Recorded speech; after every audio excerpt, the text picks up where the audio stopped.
Part 5. This is the episode you want to hear. The STG unit, aka the gangs unit, stands for Security Threat Group. This unit should never have passed law. It was built for the most influential in the system, and it was built to break the hardest prisoners, and it did. A part of me still resides there today. I'll start with, I was in NPU Goulburn for 6 months, and I got told I was waiting for vacancy there. A very close friend of mine was there, and I was waiting for him to finish off and go to Supermax jail, which he did. I got taken there. The way the induction is there, this system, this STG unit is, man, it was built to, you got to see a psychologist every single day, once a week, and it starts by like stages, 1, 2, 3, 4, 5. You start off on stage 1. I got taken there, it was at Park Lee at the time. A few months in, we got moved to Lithgow jail. It was run by squad only. No normal prison guards were allowed to run this unit. To them, it was the worst of the worst prisoners, and it's 12 prisoners at a time. So I think I was number 15, something like that, 16, in the top 20. Anyway, so I got taken from NPU after 6 months. I was spewing that I waited 6 months in Segro for my position there, for my spot, because I could have started the program. I got to Park Lee, I got to reception, they stripped everything off me. I'll put some photos up. I had TNs at the time, Doonas, I had rice cookers. I had been in jail about 5 years at the time. And I had everything. They stripped me down as if I had got out and came into prison again, full prison greens, jail issue underwear, socks, the volleys, and that was hard to do after doing so much time already. They took me in the unit, put me in the cell, and closed the cell. I remember looking around, and I remember just sitting on the floor. No TV, the boys seen me. There was 2, 3 from every nationality there. The boys that I was with at Goulburn, 2 of them were there already, and they yelled out to me, they go, Bill, they go, brother, you're gonna feel it, my bro. This is, prepare yourself, man, mentally. They had got on the TV by then, they had been there a year. I looked around the cell and I just sat on the floor and I go, what is this? It was hard for me because I was in jail greens, jail socks, jail underwear after having my property and everything taken away from me. And the days went by, I seen the psychologist on the Monday, I seen the squad run the unit, which was good in a way. They had respect for us. They knew how to be with the prisoners. Monday came, I seen the psychologist and she told me about this program. I went from only, they put me on 3 phone calls a week, box visits for 3 months, no TV, no books, no nothing in my cell, 23-hour lockdowns in a little cage. So here's my cell, say 5 by 3 meter cell, shower, toilet, a little cage the size of my cell, a bit smaller. Behind it, there's a back door they open for 1 hour a day if I'm lucky. Anyway, as time went by, I got my box visits telling my family what's going on. Mentally draining. The nights were so long. The days were long, the nights were longer. At night we'd stand up, talk to the boys. But not long later, we got moved to Lithgow jail. Within a few months in, I still didn't have my TV. Everything got taken off us, Doonas and everything. I moved to Lithgow jail, they moved us all in one truck. The whole STG unit, Security Threat Group. This place had a reputation and a name in the system that no one wanted to go. Everyone knew what it was about. The law shouldn't have been passed for this place to even open. So they moved us all to Lithgow jail, the whole unit. We get to Lithgow jail, it's snowing, it's freezing cold. We wake up in the morning and they let us out our 1 hour exercise. Usually they let you out every second cell. They let us out this time, all of us, because we come off escort, one go, we're all in our yard. They came an hour later, lock in boys. We go, hey, we're not getting locked in. They go, what do you, they go, hey, we want our Doonas, we want our long johns. They're the white thermals underneath. Hey, we're not getting locked in till we get them. They go, well, what is, relax, boy. They go, no, we're not relaxing. We're not getting locked in. Bring it on. You can gas us, do what you want. It's not happening. Anyway, we go, look, this is a privileged unit. You got to work your way to get this. We go, anyway, is it a privilege to be warm? They go, like we stumped them. The governor finally they called backup. The governor comes in. He came straight to me to talk to me. I go, and all the boys, we've spoken. We're not getting locked in.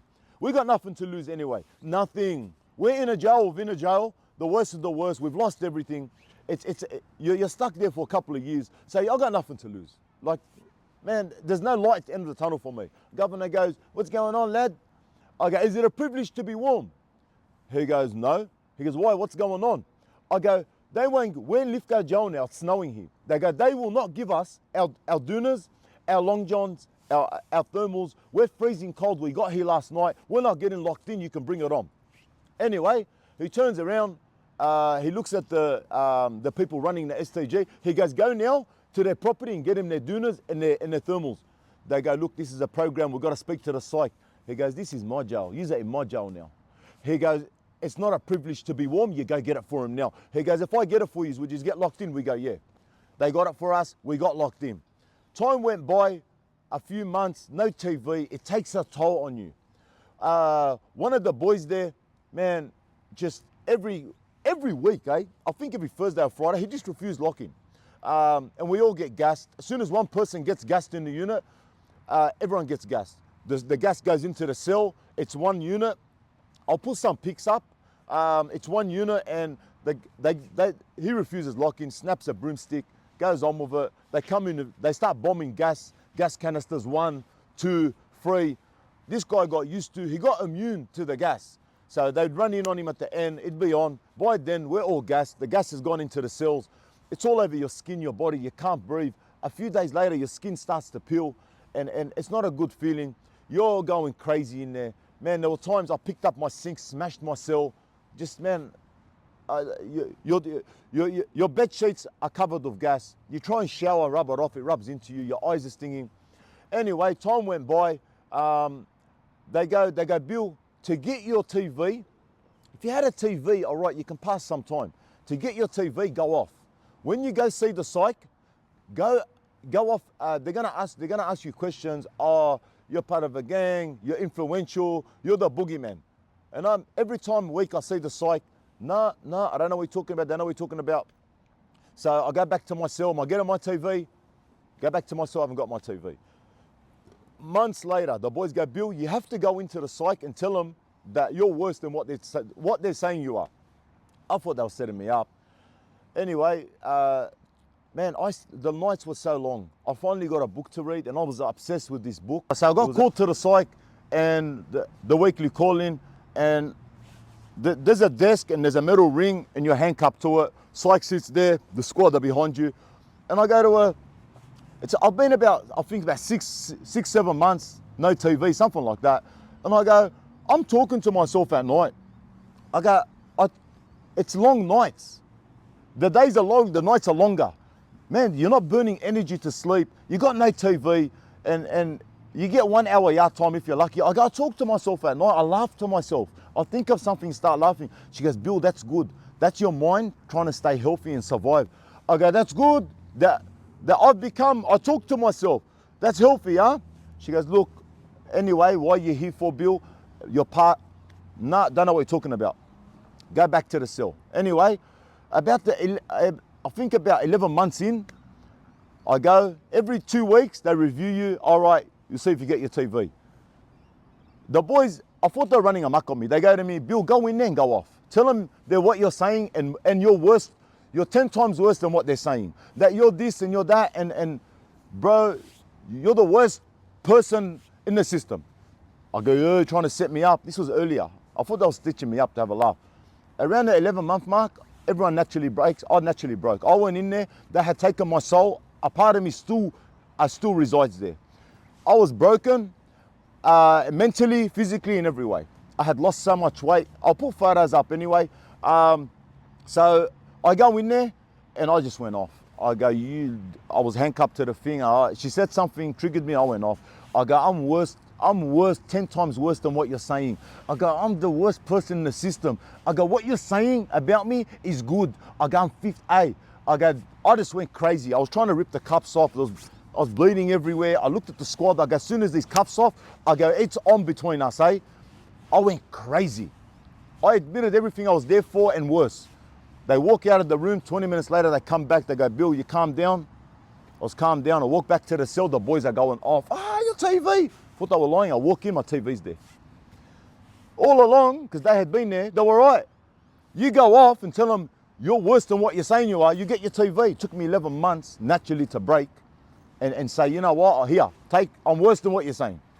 Anyway, one of the boys came new, and there was one of the boys that was there for ages, and every week he gets gassed. Every time they let him out into the yard or thing, he refuses lock in, breaks a mop or something, and just goes on with it. So they start gassing, bang, bang, bang, one after the other. And this guy, he built a tolerance to it, but he goes into the cells, and it means all 12 of us get gassed. Anyway, so we were used to being gassed from ourselves. I smashed the cell once, got gassed, but this bloke just didn't care. He was doing 23 years. Anyway, one of the boys left, so someone new came. This is a big boy. Everyone knows him. He's very known. We don't mention names here, but anyway, he comes and he got to the stage where we can mix an hour each. We've done the application. They let me go in his cell, in the STG unit. The bloke that always refuses lock in, I don't know what the screw said to him, triggered him, breaks a broom in half, it's on. The guy that's with me in the cell starts going off. I go, brother, if you listen to me, get a paper, roll it up. The windows are perspex, and there's 2 round holes like that for breathing air, that's it. I go, brother, get a tube, make it roll out of it, stick it at the window, close your eyes, and breathe out of it. He goes, nah, and he's excited. He's never been gassed before. He was doing 20 years himself, never been gassed, and he's at the door pumping up the other bloke, and he's trying to banging on the cell door. I go, brother, trust me, come, you're gonna drop. Didn't listen to me. His adrenaline was pumping. They start hitting, bang. I'm at the window and I'm running back to the door to cell to see where we're at. They hit 1, they hit 2, the gas is starting to spread. I run to the window, close my eyes. Now, if you open your eyes this much or take a whiff of it, hey, you're gone. You're on the floor, you're finished, even a whiff. So I'm there, I warned him, I'm breathing through the thing, through the little hole. I've got the trumpet out of there, and I'm breathing. My eyes closed. I can hear him going off. Anyway, gas hits. All of a sudden, I can hear him. This guy's a massive bloke. There's a toilet right next to me. There's the window, back window, sink, toilet. He's gone to the toilet because you can't breathe. He's put his head, I don't know, naturally you go to the toilet, I don't know why, to breathe or you're gonna vomit. And I'm trying not to laugh. So he puts his head down like that. I couldn't see, but I could hear him behind to the toilet. And all of a sudden, he must have lost consciousness for a second. And I heard, he gargled the water. That made me laugh. And all it took was for me to go, just a whiff. I laughed. Now I'm fighting with him over the toilet, and I'm trying to breathe. And now we're both trying to smash the door. Once the door opens, it's on. It's an animal. This unit makes you an animal. We're gassed now. 3 days later, our skin's peeling. Man, it's not a place to be. Look, I'm gonna do this over a few parts to give it justice. The STG unit. This is the first part of the STG unit. I'm gonna leave it there. Next, look, it gets worse. I'm gonna go into detail of what went on in that unit. So stay tuned for the next episode to continue.